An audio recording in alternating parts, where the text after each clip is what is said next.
I'm honored today to introduce to you Dr. Frank Anderson. He's a world-renowned trauma expert, a Harvard-trained psychiatrist, and author of a book with an interesting title, To Be Loved: A Story of Truth, Trauma, and Transformation. He's been endorsed by many, including Bessel A. van der Kolk, the New York Times bestselling author of The Body Keeps the Score. He studied neuroscience and trauma treatment for 30 years, bringing more love, compassion, and unity to the world. First of all, congratulations for having your story published on Authority Magazine. That's Mm, titled Strategies for Rebuilding Life After Trauma. And that's quite an introduction. Can you share a bit about the trauma you experienced that led you into this whole field? that's quite it's quite the introduction and quite the story, right? Like this is kind of my whole life. The memoir To Be Loved was really a culmination of my healing journey, is the way that I would say it. Uh-huh. And when my publisher asked me to write a memoir, I thought it was a little bit crazy. It's like, why would I write a memoir? I'm a psychiatrist, right? Who wants to hear about a psychiatrist memoir? And I'm somebody who really has never really liked the us and them dynamic that happens in our field. I'm the expert, you're the patient, you know. It never made sense to me, especially because most of the people that I know that are experts also have trauma histories, but for some reason they don't want to talk about them, right? So I really like to break down that divide, which perpetuates trauma in the first place. It sets up the same power differential that trauma does. So when they asked me to write this memoir, I thought, okay, that makes sense. I mean, I didn't realize how vulnerable and revealing I would be in it, honestly, but truth became more and more important in this way as I kind of reviewed the significant moments in my life related to my trauma history and my healing. And I always knew the book, I don't know why, but I always knew the book would open with, "You're not going to school today, Frankie." Because when I was 6 years old, I walked into my parents' bedroom and they said, "You're not going to school today, Frankie," which was confusing for me. I wasn't sick. It was not the summer. I didn't really understand what was going on. And they had taken me that day to the big hospital in downtown Chicago for psych testing, uh, Okay. because I had got caught playing with a Barbie playhouse of my cousin's in her basement. Oh, And boy. so that really led on a trajectory of what's kind of 6 months of a weekly conversion therapy, a therapy that was about making me be a normal boy Yeah. and do what normal boys do. And it really set up a lifelong trajectory. Like, there's something wrong with you, you're broken, and if you want to be loved, you have to be different. So it helped me disconnect from me in order to be loved. And in the midst of all of that, there was a lot of verbal and physical abuse going on in the household with my dad, and how much connected to me being a boy who liked Barbie playhouses, and how much of it was related to kind of him and his mental health issues. Yes. Always, even today, I can't tease out which is which. Um, I'm so sorry that evidently triggered a hot button for them that led to years of being told you're not lovable as you are. yep, 100%. I'm so sorry. So, what were some of the first important steps to your recovery? It really was a trajectory. There were a couple key moments through the course of my life that were turning points, I would say. What's the first one? Let me see.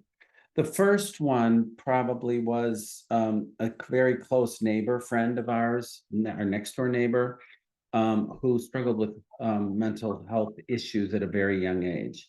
And he was diagnosed with bipolar disorder. He was kind of a member of our family. And I remember the first time kind of sitting across from him at our kitchen table and he was, freaking out because there were spiders crawling all over his face. Like he was in his first psychotic break at 14 years of age. Oh, boy. I was on my way heading to college, and I remember feeling just this level of horror and terror for him, right? Yeah. And it was such a profound experience for me. I didn't understand at that point that it was also tapping into my own unresolved trauma history, but the intensity of his emotion and the horror that he felt, I just was like, I have to help people like this. Like I have to prevent this kind of pain. So that was probably the first issue for me that was like, wow, this hit something. And then when I was in college, back in the day, you would probably be aware of this movie. Some of these young folk are not, I will say. And when I was in college, there was a free screening of Ordinary People, the movie Ordinary People with Mary Tyler Moore and I remember that. right. And Yes. and that movie was like the second like aha moment for me. Again, not really knowing why at all, but I was so profoundly affected by that movie. And I remember saying, I want to be Timothy Hutton. I want to be Judd Hirsch. Sorry. I want to be Judd Hirsch. I want to help kids like that. Still wasn't aware that I was actually more like the Timothy Hutton character who had gone through trauma, but it tapped into that emotion for me. I read that book 10 times. I saw the movie again and again. I could practically recite the lines. So that was the second time I really was like, wow, it kind of helped me shift from I want to be a pharmacist, which is what my dad was, to I want to be a doctor, originally a pediatrician, but Mhm. then a psychiatrist, as our neighbor had a second very traumatic experience by getting psychotic and being missing for 3 days and experiencing horrific trauma while missing. So that was kind of sealed the deal for me around shifting from pediatrics to psychiatry. So It sounds like those events really awakened you a profound empathy. yes. Yeah, without awareness of what it was tapping into, but just the profundity of the emotion. Yeah. I didn't have the awareness at that point because I had learned to suppress a lot in order to survive. You know what I mean? So I was used to suppressing. So yeah. What beliefs about yourself had to be challenged and changed in the course of your healing? Mm. A lot, a lot, a lot, a lot. Let me tell you that. Yeah, it was, I mean, I had this what I would call normal phase. I played baseball, I hung out with people, I dated girls, I went to high school dances, like I had my normal phase. I even, married a woman, and just really did all the things. I used to remember watching my uncles, like, this is how you're supposed to act. This is how you're supposed to behave. Like I was kind of really seeking for clues of how to be. Yeah. And there was a period of time when was in my residency program in psychiatry at Harvard and working again with clients who had profound mental health issues. I worked in a hospital in Harvard where you had to be homeless with no insurance in order to get in, right? Wow. We were working with the profoundly mentally ill, and again, tapped into this just intensity. And I kind of went back into therapy at that point, different from my childhood experience. This was my choice to Yes. say, oh my gosh, I am so stirred up. I need to start sorting it out. And that's where my trauma history started being uncovered. Like, wow, maybe something did happen to me. Wow. Like a lot of my repressed memories started to resurface, and I started to kind of have feelings, and as I sorted through my trauma, then my issues of identity started to resurface. Like I can see in retrospect, um, my trauma history needed to be sorted out enough in order for me to understand who I was. Like I Yeah. have this phrase, trauma blocks love and connection, and love and connection heals trauma. And I experienced that firsthand. So I needed to process my trauma enough to be able to connect with my authentic identity, and I can remember that process of like having these moments of just like almost like a lightning bolt jolting right through me, like, oh, like I think I'm gay. Oh, this is who I am. And it was a process over probably 6 or 9 months where I couldn't push it over. Like it'd come up and I'd push it away. It'd come up and I would push it away because I was used to that. And then there was a point that I couldn't push it away anymore, and kind of told my wife and came out and So enough layers of repressed feeling yeah, peeled away that you could yeah, finally see who you were. that's exactly right. Yes, 100%. Yeah. So the belief that you were told that you were bad or there was something wrong with you, Yeah. that belief had to be replaced with something a lot healthier. Yeah, it took a long time. Like I came out at 32, so this wasn't it wasn't a quick journey for me. But that belief, I'll tell you, it's such an entrenched belief because there were two phases in my life where that belief got profoundly challenged. Okay, because growing up in a trauma experience, you need to disconnect from yourself in order to maintain connections with others for survival. So I for understand. many years, right? Many years, I disconnected from myself. I'm bad, I'm wrong, I'm no good. And I needed to hold that belief in order to maintain connections with my parents, with friends, like I have to be what they want me to be. And so the moment I came out, was a moment of challenging the belief, Yes. like I'm okay with who I am. Like, but it came with this profound feeling of loss. Like, if I am me, I will lose everyone and I will Yes. lose everything in my life, right? So, and it was a moment because I grew up in a very kind of conservative Midwestern family. Mhm. And those beliefs of being gay was just not a part of what I grew up with at all. So I had this moment when I came out, like, this is going to change everything. I could potentially lose everyone in my life, everyone. So I chose me and chose the belief that I was worth it, Yes. good God. enough to Yes. come out, right? Second time was when I wrote the memoir, Uh, honestly, so many years later, right? And that was like, is my truth more important than my relationships with my family? Again, because my parents still had a lot of denial around what happened and what I grew up in. And again, I was faced with, not this time, it wasn't who I am, it was the truth of my experience. yes. you know, is my truth worth me? Yeah. And I remember when I was writing the last portion of the book, kind of like, I love me more than I love my parents, Oh, right? That was a profound, like, can I be in the mix here? Do I yeah. always have to defer? And I remember telling my mother, I love you dearly, but I love myself more now. And if this doesn't work and this relationship can't continue, I'm going to choose me over you. Right. And that was a profound moment for me. I hope it doesn't happen that way, Mom, but I matter.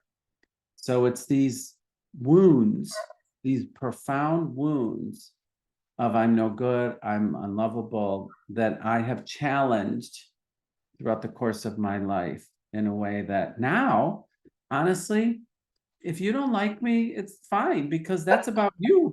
Like it's not about me anymore, Yeah. whoever that is. So I'm really in a different space around healing a lot of my trauma, that I really do love myself. I am worth it. And if you don't like me, that's fine. And it's more about you, and I'm okay with that. It's, the way I'm thinking of it, it sounds like in order to claim yourself, you had the risk, the loss of everyone else. Yeah, that's exactly right. That's exactly what it felt like to me, based on my experience and based on the messages that I received most of Yes, my life. If you're good, if you're smart, if you act like a regular boy, you will be loved. That's why it takes a while to come up with a title for a book.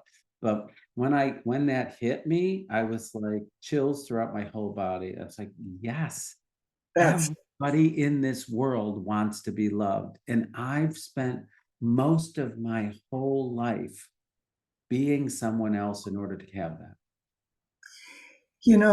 it isn't always a matter of sexual orientation. I've found, Right.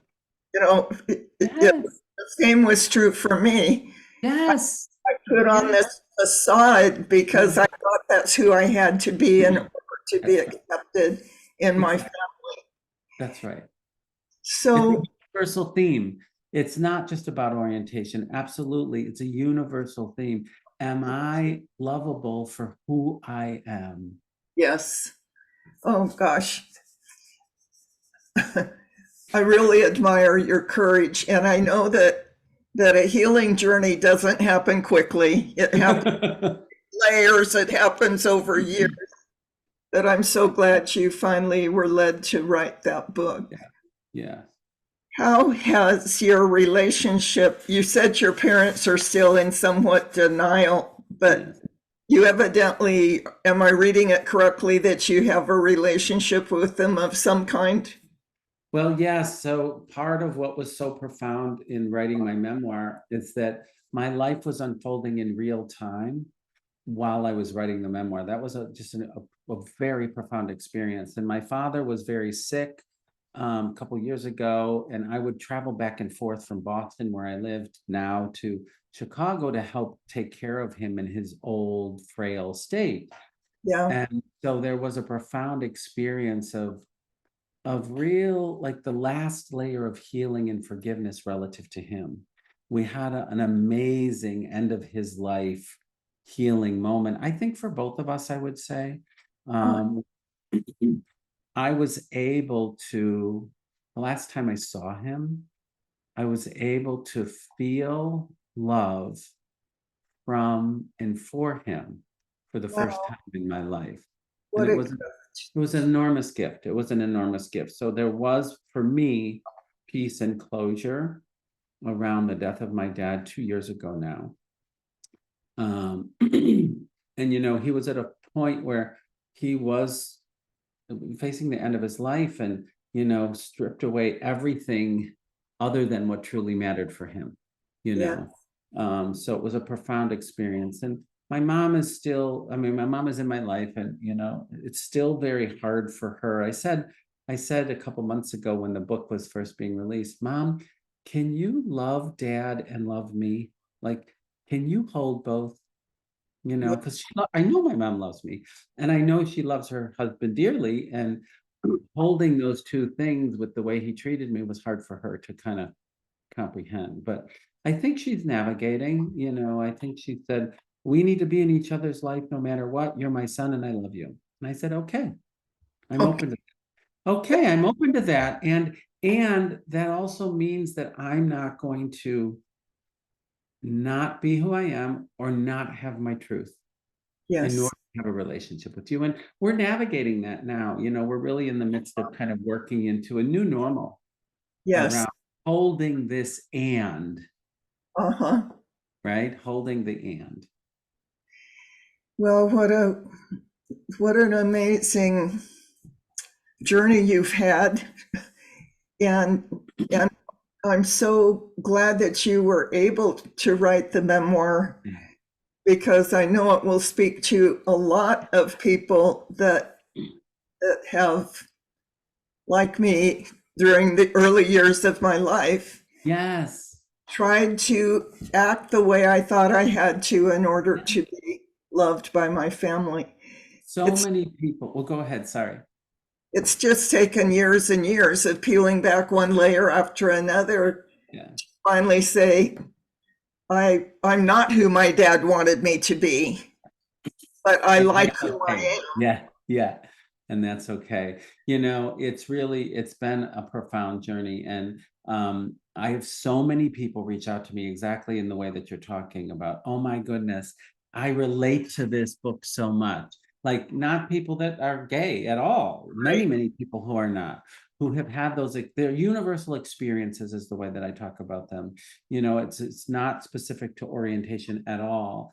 And these are profound themes that so many of us have gone through. And I'm thrilled, I'm so grateful that it's touched so many people in Yes. their own personal ways.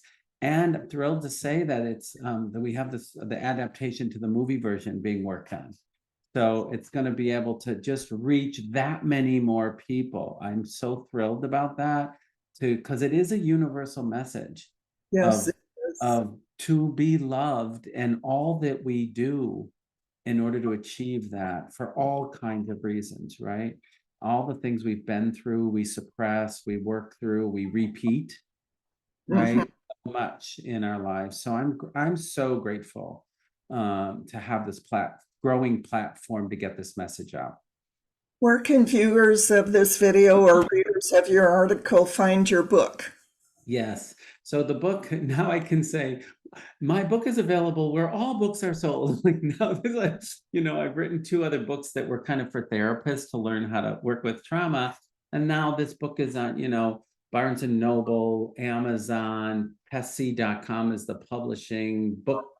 You can kind of look for it anywhere, really, which is really lovely. Oh, that's great. I haven't yet. One of my fantasies is to be in an airport. I travel so much, and to see my book in the airport bookstore. So I haven't come across that yet, but I think the online world is the easiest place for most people to get the book. And the other thing is there's an audio version of the book, which I really just love because I read it. So it's Uh-huh. a Good. joy, and that was so profound there's one thing to write your story and there's another thing to tell your story. So you can also get it on audiobook too. I prefer audiobooks that are read by the author. Yes, yes. And as an author myself, I relate to the fantasy of, seeing your book in some Yeah, public place. you got it, yes. And then my website, frankandersonmd.com has all my workshops, all my products, all my books. It's like, the central hub for me, or as I learning and all the social media handles now, because that's the way of the world, right? Yes, I'm afraid it is. I'm so grateful I have a team that does Yeah, that for me. that's exactly right. The same. Viewers of this video can read the entire article at Authority Magazine, written by Dr. Frank Anderson. It's been delightful to meet you this morning. Thank you for meeting me during this time. Yeah. And you just mentioned where they can reach you on your website. And again, his book is titled To Be Loved, A Story of Truth, Trauma, and Transformation. I appreciate that you have not only worked so hard on recovering from trauma, but that you're spreading healing to others around the world. Yes, that's right. Thank you so much for having me. I really appreciate it. I hope you have a wonderful day. Thank you. You too.